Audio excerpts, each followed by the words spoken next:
Welcome to another edition of Chef Knives to Go product reviews. I'm Steve Gamache, and what we have this time is the Matsubara White No. 1 Bunka 170mm knife.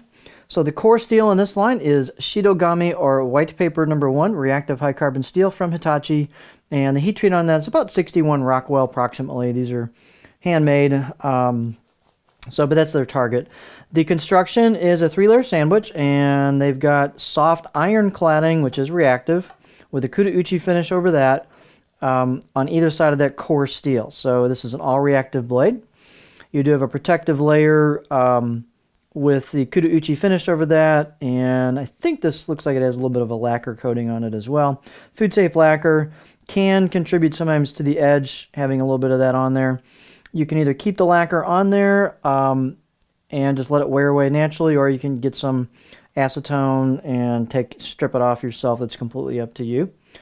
Some people like to do it one way, some people like to do it the other. The weight on this blade, and these weights and dimensions will vary a little bit from knife to knife since they're handmade, but this one is 142 grams or 5 ounces. Edge length was right on the money at 170mm from the tip to the chin, the back of the heel.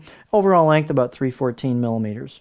The spine thickness, these can vary a fair amount, but this one coming out of the handle above the chin, it's about 3.3mm, and then kind of tapers down nicely off of that to about 2mm, and then makes the corner turn, or the angle turn there at the reverse sword tip, and takes you down towards the grind, and then gets pretty thin right at the very tip with the grind. The height on this one's 46.35mm approximately, and the handle is, it's a nice handle. It's a D-shaped handle, which is technically righty oriented.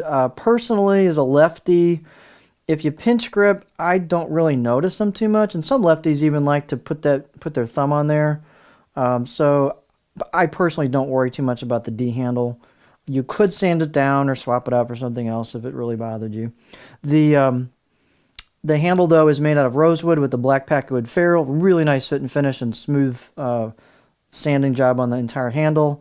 Nice install, although they do have a drill mark, which is pretty common on a lot of these knives. So you may want to seal that up with some, compound or epoxy or something to keep moisture out of there over time. Handle circumference is about 71mm right here where the ferrule and the wood handle meet, and about 2.8 inches. So a little bit thinner than some of the, 210, 240 Gyutos, but fits the knife well.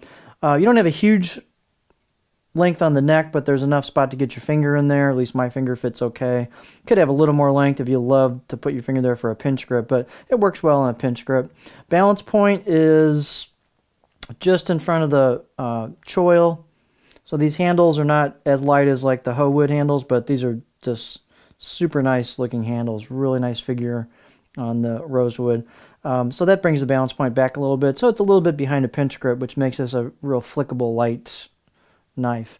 Let's take a look at the close-up of the blade, and here's one side. They've got a pretty smooth Kuda-uchi finish of it, and again, it looks like it has lacquer over it, so that makes it even a little bit smoother, but it's definitely not rough. You got some hammer marks in here, so you've got some rustic touches to this.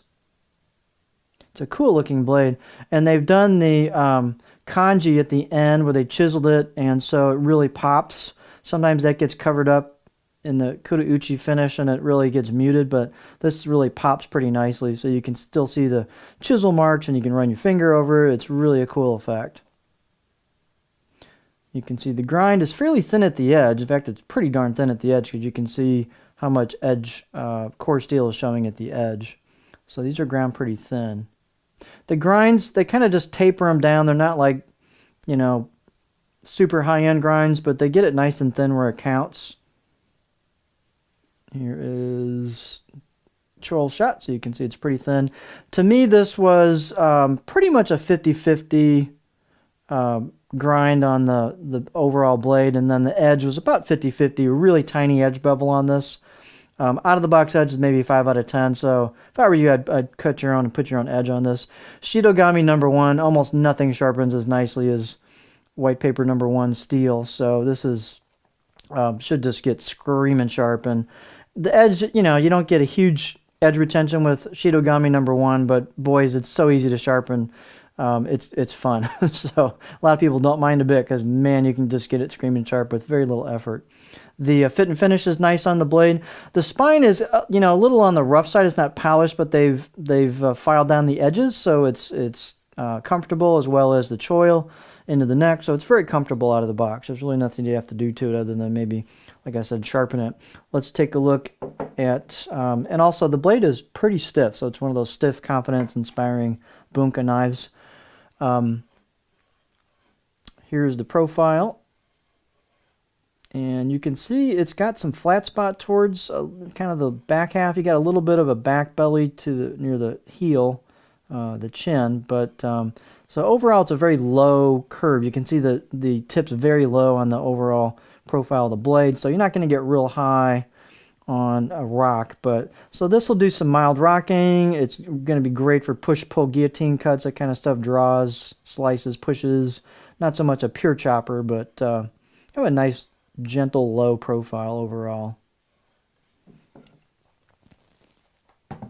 So just a nice knife. The handle's really nice on this. Good execution, clean, pretty clean knife. So it's a neat option for if you're looking for a Bunka and you want Shidogami #1. This is pretty traditional. So this is a Matsubara Shidogami #1 Bunka, the 170mm knife.